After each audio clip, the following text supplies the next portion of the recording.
Assalamualaikum warahmatullahi wabarakatuh. Selamat malam teman-teman. Salam sejahtera bagi kita semua. Saya ingin mempresentasikan hasil tugas saya dengan berjudul Kenakalan Remaja. Latar belakang. Kenakalan remaja dapat dikategorikan sebagai bentuk perilaku menyimpang karena tidak sesuai dengan norma yang ada di masyarakat, dan perbuatan tersebut juga dapat merugikan orang lain serta melanggar hukum yang berlaku. Perilaku menyimpang yang kerap terjadi dan kerap dilakukan terkait dengan kenakalan remaja adalah penganiayaan, bentrok, tawuran, pencurian, pencopetan, penggunaan nafza, pornografi, seks bebas, dan lain-lain sebagainya.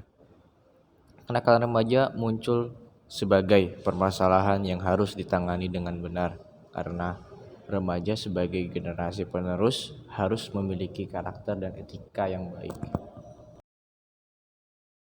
Oke, selanjutnya, menurut pendapat ahli, ada dua hal yang berpengaruh terhadap kepribadian remaja, yaitu pengaruh eksternal dan internal. Pengaruh eksternal yaitu pengaruh lingkungan yang berdampak pada pembentukan kepribadian remaja, bahwa lingkungan di mana ia bersosialisasi juga membentuk sifat dan karakter remaja. Kemudian, pengaruh internal adalah pengaruh yang berasal dari dalam diri remaja itu sendiri. Remaja yang bersikap agresif dan arogan akan tumbuh dan berkembang dengan sangat berbeda dari pertumbuhan dan perkembangan yang seharusnya. Sukanto.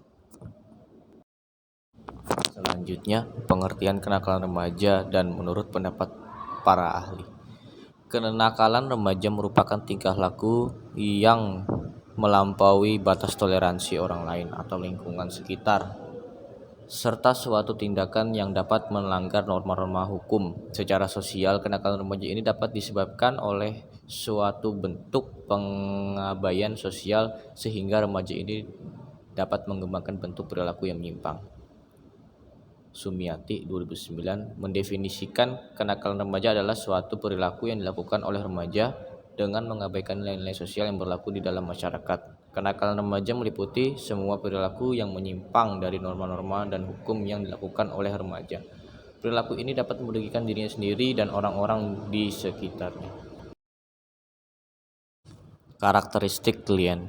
Karakteristik klien individual yaitu remaja yang nakal mempunyai sifat kepribadian khusus yang menyimpang, seperti berorientasi pada masa sekarang, lalu bersenang-senang dan puas pada hari ini tanpa memikirkan masa depan, lalu terganggu secara emosional, kurang bersosialisasi dengan masyarakat normal, sehingga tidak mampu mengenal norma-norma kesusilaan dan tidak bertanggung jawab secara sosial, sangat impulsif, suka tantangan serta bahaya, dan kurangnya memiliki disiplin diri serta kontrol diri. Selanjutnya, permasalahan yang sering muncul. Kurangnya sosialisasi dari orang tua ke anak mengenai nilai-nilai moral dan sosial.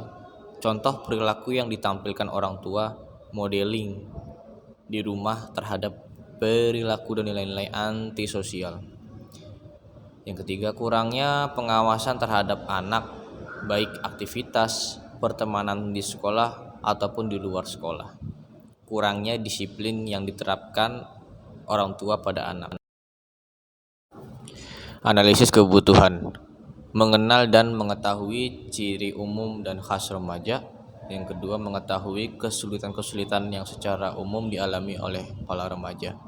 Kesulitan-kesulitan mana saja yang biasanya menjadi sebab timbulnya pelampiasan dalam bentuk kenakalan. Yang ketiga, menguatkan sikap mental remaja supaya mampu menyelesaikan persoalan yang dihadapinya. Yang keempat, memberikan pendidikan bukan hanya dalam penambahan pengetahuan dan keterampilan, melainkan pendidikan mental dan pribadi melalui pengajaran agama, budi pekerti, dan etika. Yang terakhir, menyediakan sarana-sarana dan menciptakan suasana yang optimal demi perkembangan pribadi yang wajar. Potensi yang bisa dikembangkan: memperbaiki keadaan lingkungan sekitar, keadaan sosial, keluarga, maupun masyarakat, di mana banyak terjadi kenakalan remaja. Kegagalan pencapaian identitas, peran dan lemahnya kontrol diri bisa dicegah atau diatasi dengan prinsip keteladanan.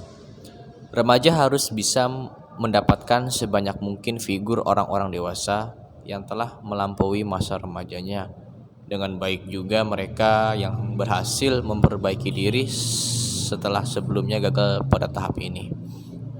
Kegagalan mencap Kegagalan mencapai identitas, peran dan lemahnya kontrol diri bisa dicegah atau diatasi dengan prinsip keteladanan. Yang terakhir, adanya motivasi dari keluarga, guru, teman sebaya untuk melakukan poin pertama.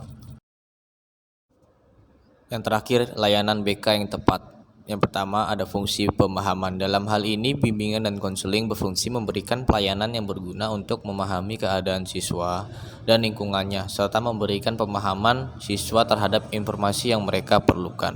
Yang kedua, ada fungsi pencegahan preventif.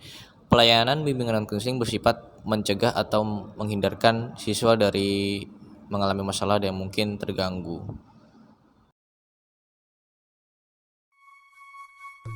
Sekian presentasi dari saya, kurang lebihnya mohon maaf. Assalamualaikum warahmatullahi wabarakatuh.